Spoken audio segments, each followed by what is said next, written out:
So this is who I think was pulling their tent down the hill. So Epix from episode 9, Into the Woods. Into the Woods. This episode, very interesting.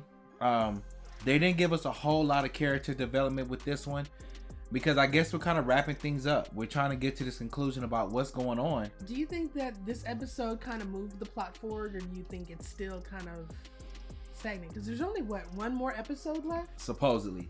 I think that they did a little bit of both. And we're going to do our recap like we normally do. But we're going to pause and stop because I think that there's so many things that we need to kind of stop and just have a slight conversation about as we make our way through what actually happened as the episode goes on. So it starts off with Sheriff. He's walking through the woods. With Sarah. And they stop at the cave. They decided to stop at the cave because remember before, Boyd was in the woods and he stumbled in this cave. The milkman was coming, the monsters were coming, and he noticed that they didn't come in. And then he noticed that there were these rocks with these inscriptions on them, the talismans. So he decides this is going to be our stopping point for when, kind of camp out here. Exactly. And you brought up a good... And Sarah was like, why are we stopping here? Yeah. And Sheriff was like, look, basically this was the cave that I found these townsmen in. This is where we're going to camp out. It's going to be our safe ground. And to me, great strategy, great idea, great halfway point to get through the woods. But it made me a little angry about something. Yeah. I was a little upset. Being that he found these townsmen there, these were the rocks, these were the devices that have really sustained Colony House and really sustained the townspeople. Why was this thing not something that everyone knew? Like, to me, everybody should have known about this cave because of what it provided them. Nobody asked the question, where did you get these from? Yeah, like, where did you get these from? Everybody should have known about this cave. And in my opinion, this cave should have been ground zero for getting the hell out of this place. Because if this cave had these townsmen thing in there, that means that for some reason, this could be a significant ground. And I really felt like this should have been home base. And as I'm kind of thinking about it now, I'm having another thought. I'm wondering, you're going to laugh at me. You hate when I have these Game of Thrones. Because this is not a Game of Thrones podcast. Oh my God. Listen. We can't escape. It's reminding me really quickly, and then we're going to keep it moving, of that time in the Game of Thrones episodes when they found the very first dragon glasses, and they were buried in the ground there, and they were like, what are these? I think they were running from something, and those dragon glass pieces were placed there by the first man or whatever. What if those talisman things were placed there in the same way by the people that have been there for a while or whatever the case may be? But I'm gonna get off of my Game of Thrones soapbox. I was a little bit upset. Okay, why isn't like that whole area just like not a ground zero for them figuring things out? I don't know. This might be off base, but remember when he found the talisman, he left the forest. What happened when he got back to town? Yeah, what did they? Yeah, his wife was shooting up the town. He was shooting everybody. So I mean, there wasn't but still, it should have came up like, hey, this is where this came from. Let's go on a field trip. Everybody check this out. It's a thick of it. Exactly. Exactly. It's just so much there. Yeah. So next, Kenny is in the diner talking to his mom about Jade and Victor. Again, Victor. Where is Victor? That's my question. Where is Victor? Because the last thing we saw of Victor is him putting old girl through the window, and that was it. So, and here's my theory about Victor. He got into one of those trees and he got out accidentally. Because remember, he said that you go through this tree, you don't know where you're going to land, right? I think he got out. Because where is Victor? So. No, very, very, very interesting. Like you said, and you pointed this out, everybody keeps inquiring about him. It's like they want us to keep Victor on our mind a little bit throughout the episode, because people are like, where's Victor? Where's Victor? And it transitions to Tabitha, and she's having a dream, but we don't notice she's having a dream. No. Because she's digging, like her hole. She comes up these stairs, and I guess she's going upstairs, and then she starts to hear a phone ring. It's continuous stairs. Yeah. At that point, okay, this ain't the house. This isn't the house. She must be dreaming, or something is going on. Because she's going up these stairs, and we know those stairs are not circular. We know that there aren't any little windows out of that. So we automatically know something is going on, right? She hears the phone ringing. And you remember that phone has something to do with her son dying. The phone rings, they turn, Jim picks up the phone, baby falls and dies, right? So there's something going on. And then she's going up the stairs and she sees Victor. She sees Jim hanging upside down. But what I noticed is when she's going up the stairs, on the wall, there are dates, like years. Old dates, all kind of random dates. 1619, 1887. And there's these dates there. And that's going to come up again, right? Yeah. Which is really interesting stuff. And let's go ahead and just point it out now. We started to hear this weird sound, like a very loud horn as well. And that was the same horn or sound to me that we heard at the very end of the episode when Sheriff was dragged in a tent and they, I guess, landed at their destination. Yeah. We saw those flashing lights and that large horn. Yeah. So we're going to talk about that more at the end because we have some theories, but we got to, of course, let's get through the synopsis of the episode. So after Tabitha's dream and they show us those weird numbers and things like that, we transition to people at the colony house going to sleep at the post office where I guess this has become like their place where they sleep as things get fixed up at the colony house. And we're starting to see different people at the colony house be pretty upset, and a couple of guys are coming in and they're not happy about the situation, and how can you blame them? And in particular, we see Eric, who is a character that we really didn't know much about. And he has a really long face. Donna points it out. And he's like, whatever, I'm good. And it kind of transitions to later. There's a loud scream. Everybody wakes up in the post office. And Eric has unalived himself. He's hung himself in the bathroom. And it's hurt a lot of people in the colony house. Yeah. And it has an effect on Donna as significantly. Well. Significant impact on her.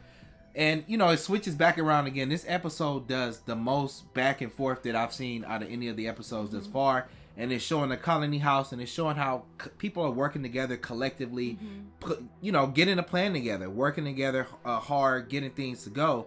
But then they also give us, I think, a really good piece of information where Fatima is sitting down and having a conversation with the sheriff's son.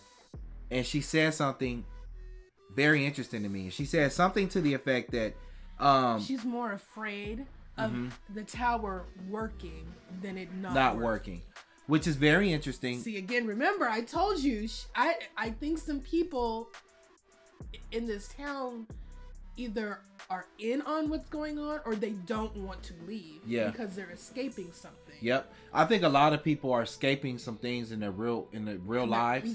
And they actually liked it where they are because they've had a chance to reinvent themselves.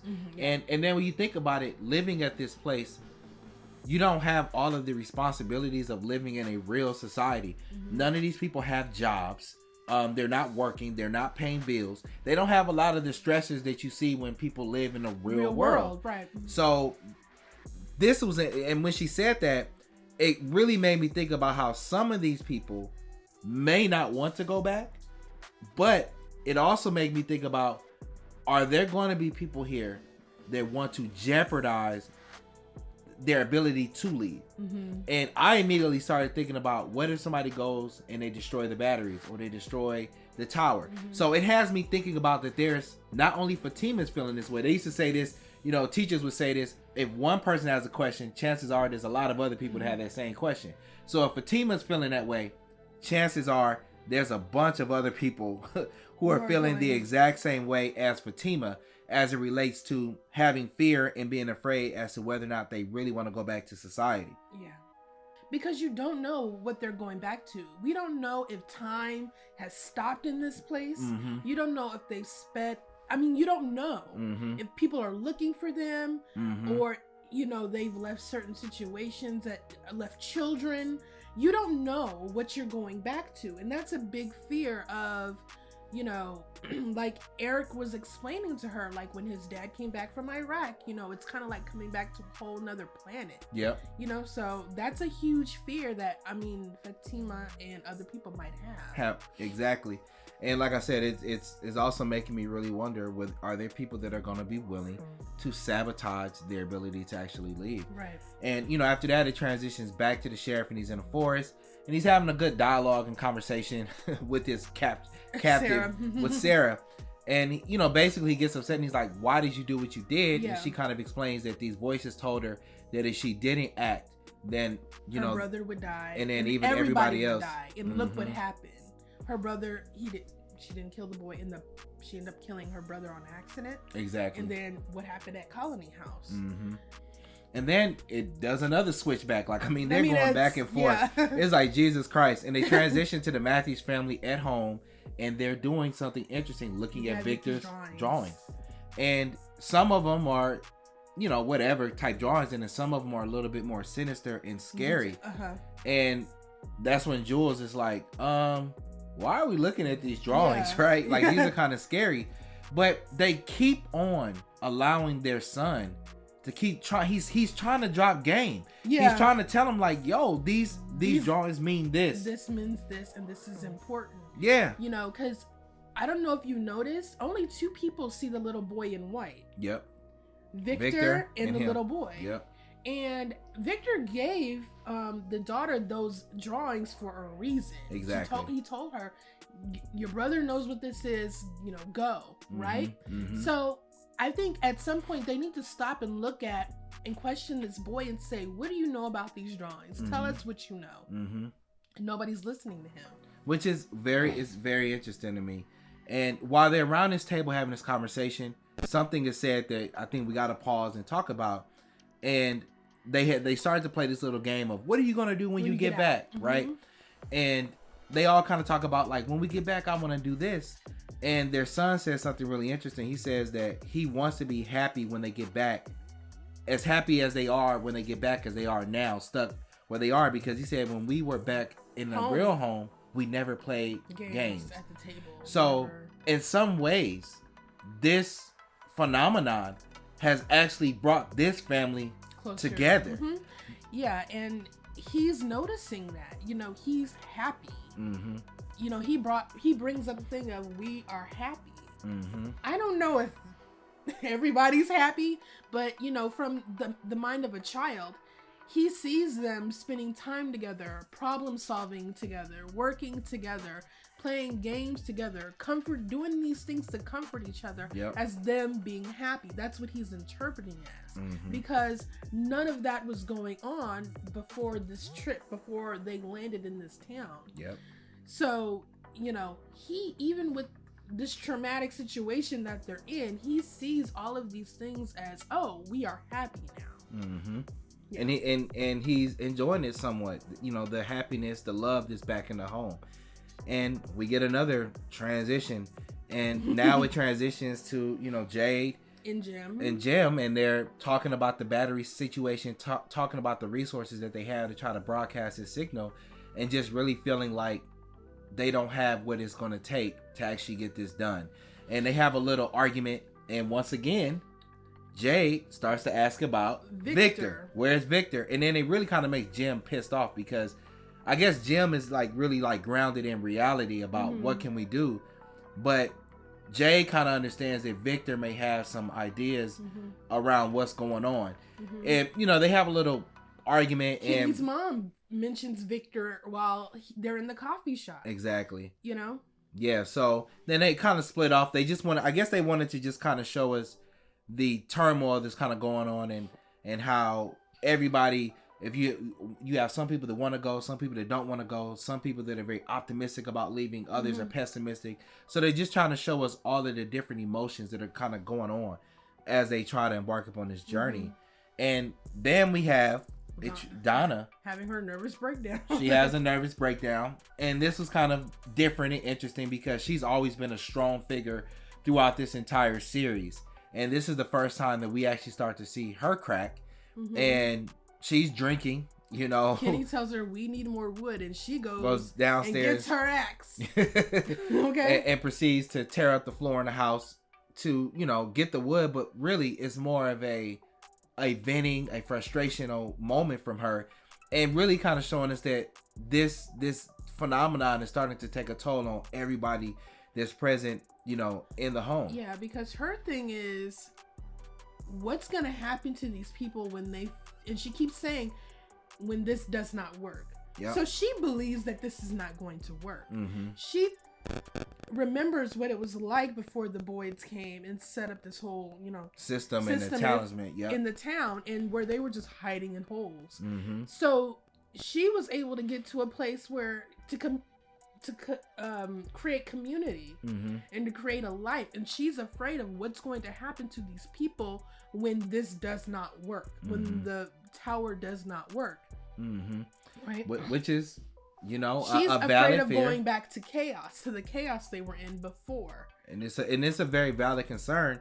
And then once again, they're showing us another person who is out of control, out of character, which is once again making me question and inquire about, what do you do when people are out of control like this? Because mm-hmm. everybody's safety is dependent on everybody having calm and collected behavior and thought processes. Mm-hmm. So what happens if somebody like a Donna or somebody gets upset and was like, I don't want to go, I'm gonna tear up this stuff, or just cracks and put people in danger? Exactly, you know, like with these monsters. Exactly. So once again, things are just kind of really building, giving us a lot of moments there and things to think about, and it kind of transitions back to the sheriff and or Kenny. Yeah, to Kent. Well, the new sheriff in town. No, I'm talking about the original sheriff. Boyd. Yeah, it transitions back to Boyd, and they're in the forest, and they hear something while they're having a conversation, and it is these bottles clinging together that are hanging in these trees, mm-hmm. and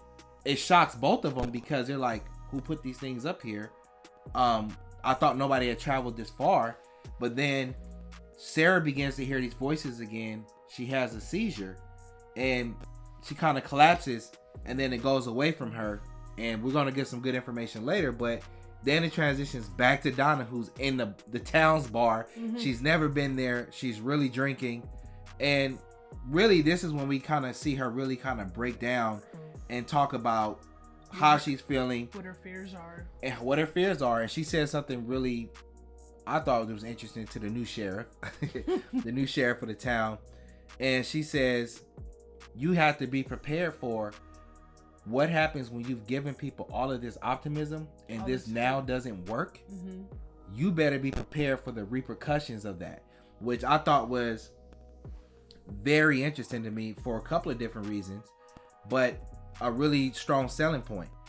And then it transitions all the way back again. All these transitions. It's just kind of crazy how much back and forth they had in this. And I feel like what they're trying to do is wrap up storylines. It seems to me. Yeah. That they're just trying to like tie up loose ends, going back and forth with all of the main characters in the story. Mm-hmm. Mm-hmm. And it goes to Tom and Nurse, and you know the nurse is sitting outside of, I guess, the sheriff's main office or whatever the case may be, and they kind of have a little conversation, and she basically tells him that, look, if you need somebody, I'm here for you. Don't take an extreme measure, because Eric was a really good friend to her because of his medical condition. He always needed to see her, so they kind of formed a relationship over time. And this is when it kind of goes back to Jade.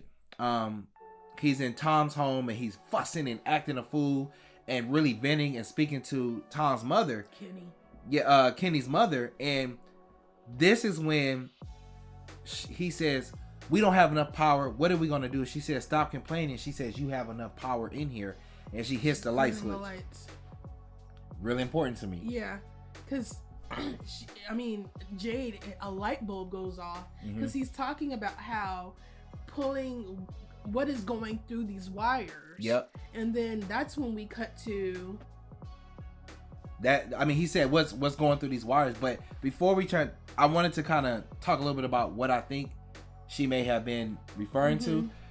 I don't know if this is true or not, but I think they're kind of talking about like maybe there is an energy source, you know, somewhere in the ground or, you know, around them, And it kind of makes me think about like, wireless charging with our phones and things like that, and how, we don't have to plug them in anymore. You just kind of sit them on something and there's like a transference of, the energy or whatever the case may be. Yeah. So I'm kind of wondering if that's what she was referring to, because he has an epiphany and then it immediately switches from him. And now we're back, at Jim visiting his family, and his daughter's all optimistic. She's feeling all good. And she says, come downstairs and help us dig some more. And they're digging, and his wife hits something solid in the ground. Right. And so it's like, okay, what is this solid thing in the ground? And then more they questions. hit us. I know, right? More questions. I'm like, Jesus Christ. It's the last second to the last episode. And you're bringing up more questions. I don't need more questions. I need answers. Yes. So then they hit us with Sheriff in the tent, and what's her name? Sarah. She wakes up. She's telling them, we need to get out of here. We need to get out of here. And she starts to tell him some stuff that really kind of scares the sheriff. And she says, look, there was a different voice that was communicating to me this time. A female voice.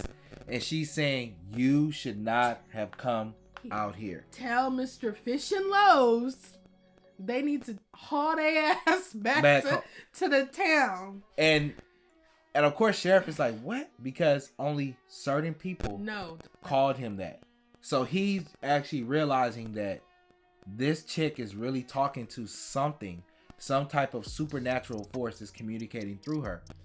Then we hear this weird noise. And then the tent just starts to get drugged. It's being just dragged somewhere. And it's being pulled. And it goes through like a minute or two of just tenseness of them flopping around in the tent. The townsman falls down. He puts it back up, and then they're just kind of sitting there, and they hear this weird, loud noise. It sounds like a boat mooring.